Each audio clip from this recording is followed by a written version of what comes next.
Hello everyone, welcome Bangla helpline YouTube চ্যানেলে আপনাদের সবাইকে স্বাগত জানাই।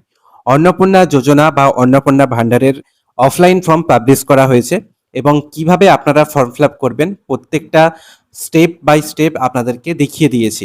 এরপরে আমি আরও একটা ভিডিও করব যেখানে একটা পরিবারের ফর্ম ফিল আপ করে আপনাদের লাইভ দেখাবো। তো এখন বিষয় হচ্ছে, যারা অনলাইনে আবেদন করতে চান, কবে থেকে অন্নপূর্ণার যে অফিসিয়াল পোর্টাল সেখানে অনলাইন আবেদন শুরু হবে এবং অনলাইন আবেদন নাকি অফলাইন, কোন মাধ্যমে আপনারা অ্যাপ্লিকেশন করলে বেশি ভালো হবে সেটাও আপনাদের সঙ্গে এই ভিডিওতে আলোচনা করব। ভিডিওটি অবশ্যই শেষ পর্যন্ত দেখবেন। ভিডিওটি ইনফরমেটিভ মনে হলে, ভালো লাগলে একটি লাইক করবেন, বন্ধুদের মধ্যে শেয়ার করে দেবেন এবং আমাদের চ্যানেলে প্রথমবার ভিডিও দেখে থাকলে অবশ্যই আমাদের চ্যানেলটিকে সাবস্ক্রাইব করবেন। দেখুন, অফলাইনে ফর্ম ফিল আপ করার মানে আপনি ফর্মটাকে ফিল আপ করলেন, আপনার সমস্ত তথ্যগুলো লিখে দিলেন, আপনার আপনার আপনার পরিবারের ব্যাংক অ্যাকাউন্টের ডিটেলস, আধার কার্ড, ভোটার কার্ড, সমস্ত ডিটেলস, কী কী ডিটেলস দিতে হচ্ছে আপনারা মোটামুটি জানেন। তো সেইগুলো ফিল আপ করার মাধ্যমে এবার যেমনটা নির্দেশ আসবে, হয় এসডিও, বিডিও বা পঞ্চায়েত অফিসে আপনাদের এই ফর্মগুলো জমা করতে হবে। তো জমা করার পর সেখানের যারা ডেটা এন্ট্রি অপারেটর যারা আছেন, তারা এক এক করে এই ফর্মগুলো ডিজিটালাইজড করবেন এবং পোর্টালে তুলবেন। এবার ভাবুন, আপনার মতো হাজার হাজার লোক এই ফর্ম ফিল আপ করবেন এবং অনেক ফর্ম এই সমস্ত অফিসে জমা হবে। তারপর ধীরে ধীরে এক এক করে এক একটা ফর্ম ডিজিটালাইজড করা শুরু হবে এবং পোর্টালে এন্ট্রি হবে। ডেটা এন্ট্রি অপারেটর যারা আছেন তারা এন্ট্রি করবেন।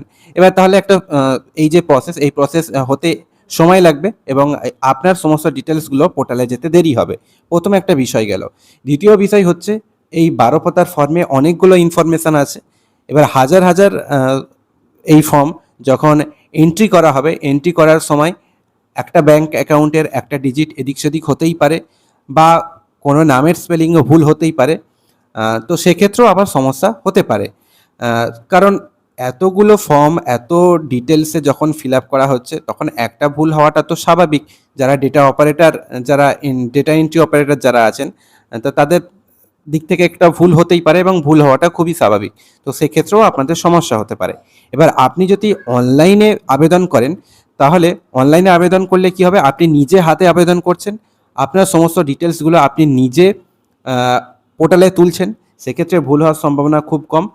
আপনি নিজে দেখে দেখে, আপনি তো আর নিজে থেকে ভুল করার চেষ্টা করবেন না, আপনি যতটা পারেন নিজে সঠিকটা দেওয়ার চেষ্টা করবেন, তাহলে সেক্ষেত্রে ভুল হওয়ার সম্ভাবনা খুব কম।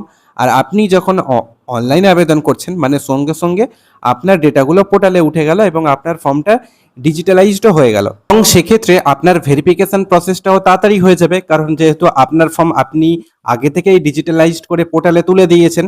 এবার যত তাড়াতাড়ি ভেরিফিকেশন হয়ে যাবে, তত তাড়াতাড়ি আপনার মাইগ্রেশনটা, মানে লক্ষ্মী ভাণ্ডার থেকে অন্নপূর্ণা ভাণ্ডারে ট্রান্সফারটা তাড়াতাড়ি হয়ে যাবে।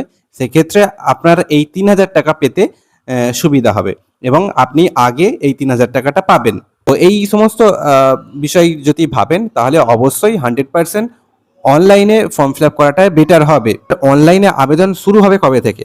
তো এই যে নোটিশটা বেরিয়েছিল, পাবলিশ করা হয়েছিল, সেখানে দেখুন 4 নম্বর পয়েন্টে ক্লিয়ারলি বলা আছে, the new applicant online application faculty shall be launched in Annapurna Yojana portal with effect from 1 June 2026।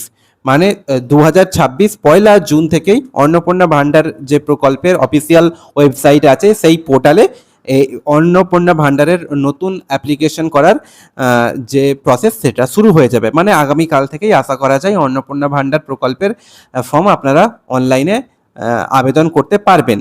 তো এই ছিল ভিডিওটি ইনফরমেটিভ মনে হলে অবশ্যই একটি লাইক করে দেবেন, বন্ধুদের মধ্যে শেয়ার করে দেবেন। আর হ্যাঁ, আমাদের চ্যানেলে প্রথমবার ভিডিও দেখে থাকলে অবশ্যই আমাদের চ্যানেলটিকে সাবস্ক্রাইব করে রাখবেন এই ধরনের আরও গুরুত্বপূর্ণ ভিডিও পাওয়ার জন্য।